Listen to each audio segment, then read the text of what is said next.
Hello दोस्तों, my self doctor Ashok Chaurasia, MD paediatrics. आज हम डिस्कस करेंगे बच्चों से रिलेटेड बहुत सारे मिथ या अंधविश्वास होते हैं, उसको हम वन बाय वन अच्छे से एक्सप्लेन करेंगे। हम बच्चे को हेड टू तो क्या क्या अंधविश्वास होते हैं, क्या क्या मल प्रैक्टिस होते हैं, क्या क्या गलत तरीके से प्रैक्टिस होते हैं, क्या क्या अंधविश्वास हैं, एक एक चीज हम डिस्कस करेंगे।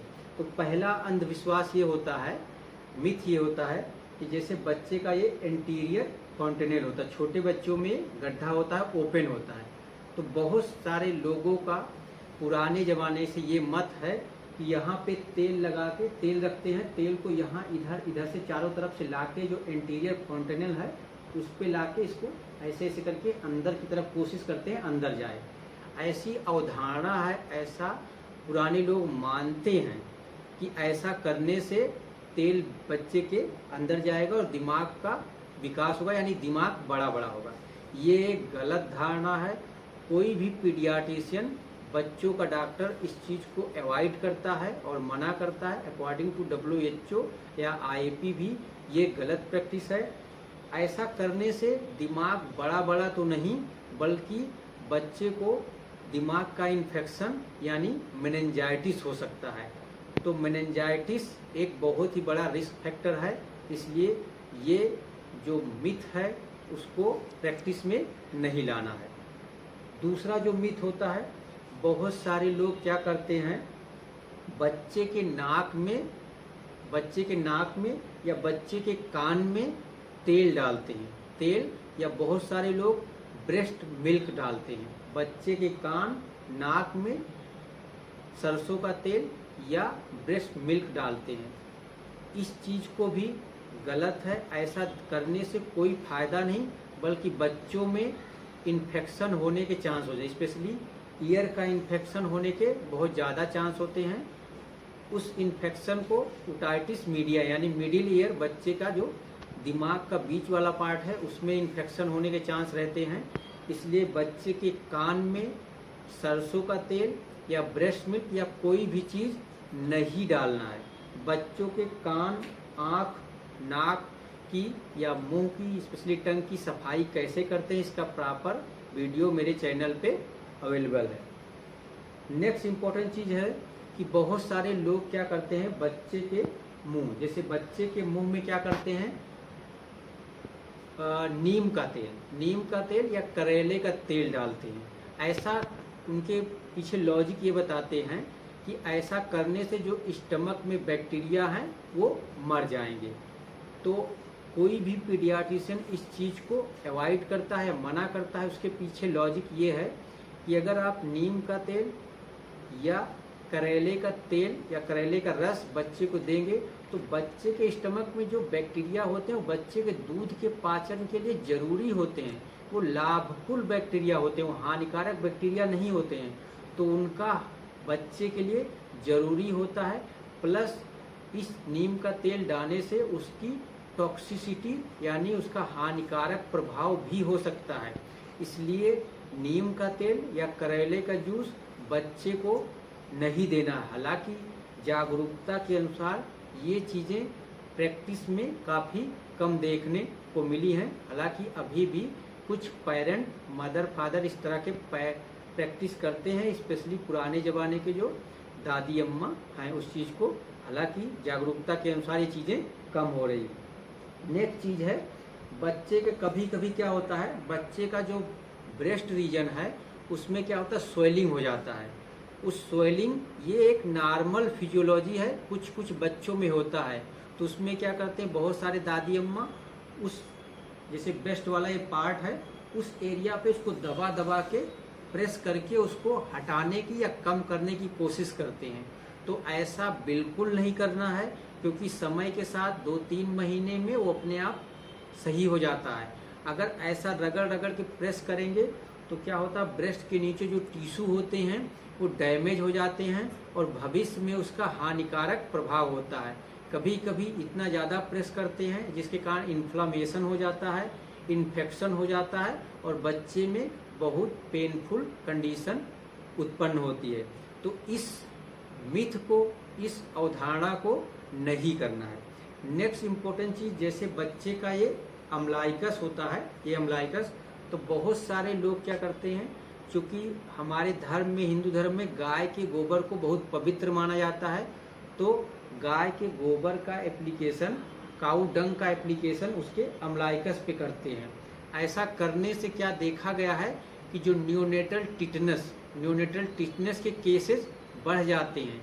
हालांकि इस समय जागरूकता के अनुसार ये प्रैक्टिस नहीं हो रही है, तो काऊ डंग अगर आप अम्लाइकस पे अप्लाइड करते हैं तो उसका कोई फायदा नहीं है, बल्कि बच्चे में अम्लाइकल कार्ड का इन्फेक्शन हो सकता है, यानी अम्लाइकल कार्ड का सेप्सिस हो सकता है। दूसरा, न्यूनेटल टिटनेस हो सकता है। तीसरा, नेक्स्ट इम्पोर्टेंट अवधारणा यह है कि जैसे बच्चे का जो प्रीप्यूस होता है, अगर मेल बेबी है तो उसके प्रीप्यूस में, जैसे बच्चे का है तो इसको प्रीप्यूस को रिट्रैक्ट करके, बहुत सारे मदर फादर उसको रिट्रैक्ट करेंगे, इसके प्रीप्यूस को रिट्रैक्ट करके उसमें क्या होते हैं, ऑयल का एप्लीकेशन करते हैं। जो ये वाला पार्ट होता है प्रीप्यूस को, उसको रिट्रैक्ट करके इसमें ऑयल लगा के मसाज करते हैं। इससे क्या होता है कि ये एरिया इन्फ्लेम्ड हो जाता है, इसमें इन्फेक्शन हो जाता है। इवन कभी कभी तो ऐसा देखा गया है, कुछ एक दो ओपीडी में मैंने ऐसे भी केसेस देखे हैं जो गैंग्रीन के साथ आए हैं। जब उनकी हिस्ट्री लिया गया तो मदर फादर ने दिया कि हम इसको रिट्रैक्ट करके इसको ऑयल का एप्लीकेशन, ऑयल लगाते हैं रिट्रैक्ट करके। तो पहली बार कभी कभी क्या, रिट्रैक्ट करने के बाद वो पीछे चला जाता है और आगे नहीं आता है। ये गलत अवधारणा है, इस तरह की प्रैक्टिस बच्चों में नहीं करना है। इवन कभी कभी इतना ज़्यादा गैंग्रीन बढ़ जाता है कि आपको उसको एम्पुटेशन भी करने की नौबत, हालांकि ये बहुत बहुत रेयर है, लेकिन इन्फेक्शन तो बहुत कॉमनली हो जाते हैं और गैंग्रीन तक भी देखने को मिला है। एक बच्चों से रिलेटेड एक अवधारणा और देखने को मिलता है कि जैसे हम पीडियाट्रिशियन एडवाइस करते हैं कि बच्चे को 2-2 घंटे पे दूध पिलाना है, तो बहुत सारे मदर फादर पेरेंट का ये कंप्लेन होता है कि क्या सर 2-2 घंटे पे ही दूध पिलाना ज़रूरी है? तो इसका आंसर है नहीं। हम यूजली बताते हैं कि एक बच्चे को 2 घंटे बाद भूख लग जाती है, 2-2 घंटे पे दूध पिलाना चाहिए। लेकिन अगर आपका बच्चा 1.25 घंटे में, 1 घंटे में, 1.5 घंटे में ही रोने लगता है, उसको फीड की ज़रूरत है, तो आपको 1.5-2 घंटे का वेट नहीं करना है कि नहीं आपको घड़ी देख के 2 ही घंटे वेट। आप 2 घंटे से पहले 1.5 घंटे, 1.25 घंटे पे भी फीड दे सकते हैं। अगर आप ऐसा नहीं करेंगे तो बच्चे में डिहाइड्रेशन हो जाएगा और उसका शारीरिक और मानसिक विकास सही से नहीं होगा। ये तो हुआ 2 घंटे से पहले भी दे सकते हैं। दूसरा क्वेश्चन होता क्या 2 घंटे के बाद? हाँ, अगर आपका बच्चा 2 घंटे पे दूध नहीं पी रहा तो उसको फोर्सफुली दूध नहीं पिलाना है। जो बेसिक रूल होता है वो होता है फीड ऑन डिमांड। बच्चे की आवश्यकता के अनुसार उसको दूध पिलाना होता है, इसको बोलते हैं फीड ऑन डिमांड। तो बच्चे को, कभी कभी बच्चे क्या होते हैं 3 घंटे पे दूध पीते हैं, 2.5 घंटे पे, तो 2 घंटा कोई फिक्स नहीं है। हम पीडियाट्रिशियन 2 घंटे पे इसलिए बताते हैं क्योंकि ऑन एवरेज मैक्सिमम बच्चों का 2 घंटे पे फीड की ज़रूरत होती है। तीसरा चीज़ होता है कि दूध से रिलेटेड ये होता है, क्या गर्मी के दिनों में बच्चे को दूध के साथ पानी देना चाहिए कि नहीं? तो जैसा कि हम पहले भी एक्सप्लेन कर चुके हैं, 6 महीने से कम के बच्चे में पानी नहीं देना है। दूध में, मदर के मिल्क में 85% वाटर होता है, 85% पानी होता है इनफ अमाउंट। तो 6 महीने से कम के बच्चे में आपको किसी भी प्रकार का पानी नहीं देना होता है। एक क्वेश्चन हम ऑलरेडी एक्सप्लेन कर चुके हैं कि अगर बच्चा 3 से 4 बार पोटी कर रहा है और समर का सीजन है तब भी बच्चे को पानी नहीं देना है। मदर मिल्क में इनफ अमाउंट में पानी होता है। हाँ, अगर आपको लगता है बच्चे में डिहाइड्रेशन हो रहा है तो आप WHO ORS दे सकते हैं। एक क्वेश्चन कॉमनली मदर फादर पूछते हैं कि बच्चे को काजल लगाना चाहिए या नहीं लगाना चाहिए। ऐसा बहुत सारे पेरेंट का अवधारणा होता है या उनका मत होता है कि बच्चे को काजल लगाने से उनकी आंखें बड़ी बड़ी हो जाती हैं। दूसरा अवधारणा ये होता है कि इससे बच्चे को नज़र नहीं लगती है। तो कोई भी पीडियाट्रिशियन, जितने भी पीडियाट्रिशियन हैं, बच्चों के डॉक्टर हैं, इस चीज़ को अवॉइड करते हैं। तो बच्चों में काजल नहीं लगाना है। काजल लगाने से बच्चे की आंखें तो बड़ी बड़ी नहीं होंगी, लेकिन बच्चों में इन्फेक्शन हो सकता है। जैसे बच्चे की आंख का ये जो व्हाइट वाला पार्ट है, उसे स्क्लेरा कहते हैं। स्क्लेरा के ऊपर एक लेयर होती है जिसे कंजक्टाइवा कहते हैं। उस कंजक्टाइवा का इन्फेक्शन हो सकता है, जिसे कंजक्टिवाइटिस कहते हैं। दूसरी चीज, जो काजल होता है उसमें लेड होता है। लेड क्या होता है? बोन मैरो को, जो खून बनाने वाला ग्लैंड होता है या खून बनाने वाला पदार्थ होता है, उसको सप्रेस कर देता है। तो क्या होता है कि बच्चे में खून का बनना कम हो जाता है और एनीमिया यानी खून की कमी हो जाती है। दूसरी चीज, आप बाहर से कोई एंटीजन डाल रहे हैं तो, या बाहर से आप कोई चीज डाल रहे हैं तो इन्फेक्शन होने के चांस होते हैं। दूसरी चीज, अगर बाहर से कोई एक्सटर्नल मटेरियल डाल रहे हैं तो बॉडी क्या करती है? उसको एंटीजन के रूप में एक्सेप्ट करती है। और आई में आप काजल डाल रहे हैं तो आई में आपका एंटीजन और एंटीबॉडी रिएक्शन होगा, वहाँ पे लोकल डैमेज हो सकता है, जिसके कारण बच्चे की विजन यानी रोशनी भी जा सकती है। तो अगर देखा जाए तो काजल लगाने के कोई फायदे नहीं हैं। 3 नुकसान हैं। एक तो इन्फेक्शन हो सकता है, बच्चे में खून का बनना कम हो सकता है, और लोकल टिश्यू डैमेज यानी आँख का डैमेज हो सकता है, और विजन भी कम हो सकता है। अब दूसरी चीज थी कि बच्चे में नज़र, तो ऐसा कुछ भी नहीं है कि काला टीका या काजल लगाने से नज़र नहीं लगती है। हाँ, अगर इस चीज को बहुत स्ट्रांग अवधारणा है तो आप क्या कर सकते हैं, बच्चे के आँख में ना काजल लगा के छोटा सा टुकड़ा आप यहाँ पे लगा सकते हैं। जैसे आप ब्लैक स्पॉट थोड़ा सा, हालांकि ये भी नहीं करना चाहिए, यहाँ पे आप कर सकते हैं अगर आपकी ऐसी बहुत अवधारणा है कि नज़र नहीं लगनी चाहिए। तो ये तो हुआ काजल से रिलेटेड। एक बहुत ही कॉमन वो होता है कि क्या छोटे बच्चे को, जब हम बच्चे को क्या करते हैं, 2-3 दिन बाद जब बच्चे को डिस्चार्ज करते हैं, कोई भी बच्चा हॉस्पिटल में हो तो बहुत सारे मदर फादर या ओपीडी में बहुत सारे मदर फादर आते हैं कि क्या बच्चे को धूप दिखाना चाहिए कि नहीं, धूप दिखाना नहीं है। तो इसका आंसर है यस, बच्चे को धूप दिखाना चाहिए, क्योंकि बच्चे के स्किन में या किसी भी इंसान की स्किन में एक विटामिन बनता है जिसे बोलते हैं विटामिन डी। और विटामिन डी जो होता है वो सूर्य की प्रकाश यानी रोशनी से बनता है। तो बच्चे के हड्डी की मजबूती के लिए विटामिन डी बहुत ही ज़्यादा ज़रूरत होती है। क्योंकि बच्चे की हड्डी के मजबूती के लिए विटामिन डी की आवश्यकता होती है, इसलिए बच्चों को धूप दिखाना जरूरी है। लेकिन यहाँ पे जो नोटिस करने वाली बात है, सबसे इम्पोर्टेंट बात है, कभी भी बच्चे को डायरेक्ट धूप नहीं दिखानी है, क्योंकि बच्चे की स्किन, त्वचा कोमल होती है और जलने का रिस्क होता है। जैसे मान लीजिए ये रूम है, इस रूम में आप खिड़की खोल दीजिए, दरवाजे खोल दीजिए, खिड़की दरवाजे से जो धूप आएगी टकराएगी, इधर टकरा के जो रिफ्लेक्शन से बच्चे को रोशनी मिलेगी, सूर्य का प्रकाश मिलेगा। इस प्रकार से बच्चे को विटामिन D3 या विटामिन डी का डेवलपमेंट हो जाता है। कभी भी बच्चे को ले जाके छत पे डायरेक्ट धूप में नहीं रखना है, बच्चे को धूप दिखाना है, लेकिन इनडायरेक्ट वे में। दूसरा क्वेश्चन आता है कि जैसे बच्चे को पीलिया हो जाता है तो हम लोग धूप से यानी फोटो थेरेपी देते हैं। फोटो थेरेपी मतलब एक प्रकार का प्रकाश की सेकाई करते हैं। तो बहुत सारे पेरेंट का क्वेश्चन होता है, क्या सर जब हम इसको बच्चे को धूप में रख के पीलिया खत्म कर सकते हैं? तो इसका आंसर है नहीं, बिल्कुल। बच्चे की स्किन कोमल होती है, जल जाएगी।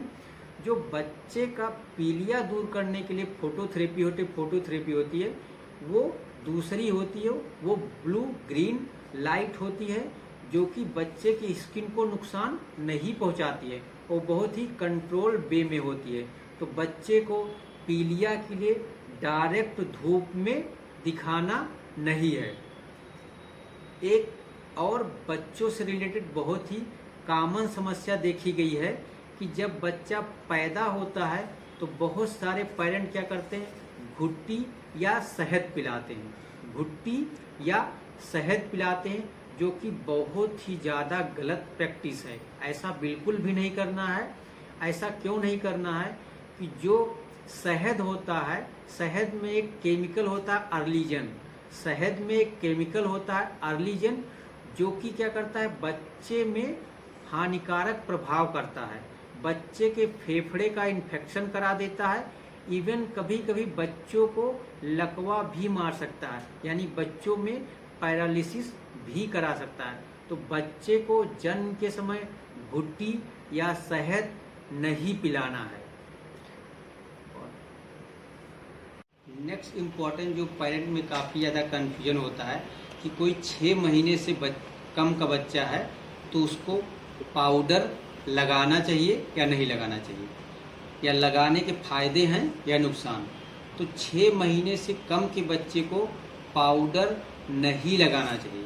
पाउडर लगाने के पीछे पेरेंट का ये वो बताते हैं अवधारणा कि पाउडर लगाने से बच्चे गोरे हो जाते हैं। तो ऐसा बिल्कुल नहीं है। अगर ऐसा होता तो सारे वेस्ट इंडीज वालों को पाउडर लगा के गोरा कर दिया जाता है। तो पाउडर लगाने से बच्चे गोरे नहीं होते, बल्कि उसके 2 नुकसान है। एक तो बच्चे के स्किन में जो पोर होते हैं वो पोर ब्लॉक हो जाएंगे, जिसके कारण उनको रेस्टलेस या परेशानी होती है।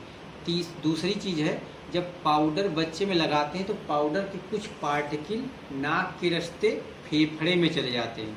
पाउडर के कुछ पार्टिकल नाक और मुंह के रास्ते फेफड़े में चले जाते हैं और वो फेफड़े का इन्फेक्शन कर देते हैं। तो पाउडर बच्चे में लगाना चाहिए या नहीं लगाना चाहिए 6 महीने से कम का? तो उसका आंसर है नहीं लगाना है। उसके 2 नुकसान हैं। एक तो फेफड़े में जाके फेफड़े का इन्फेक्शन कर देते हैं, दूसरा जो स्किन के ऊपर पोर है उस पोर को ब्लॉक कर देंगे, जिसके कारण बच्चे में इरिटेबिलिटी यानी बेचैनी होती है। दूसरी अवधारणा है, नेक्स्ट अवधारणा है कि जैसे जब बच्चा पैदा होता है तो बहुत सारे पेरेंट का ये अवधारणा होता है कि उसको पुराना कपड़ा ही पहनाना चाहिए, नए कपड़े नहीं पहनाना चाहिए।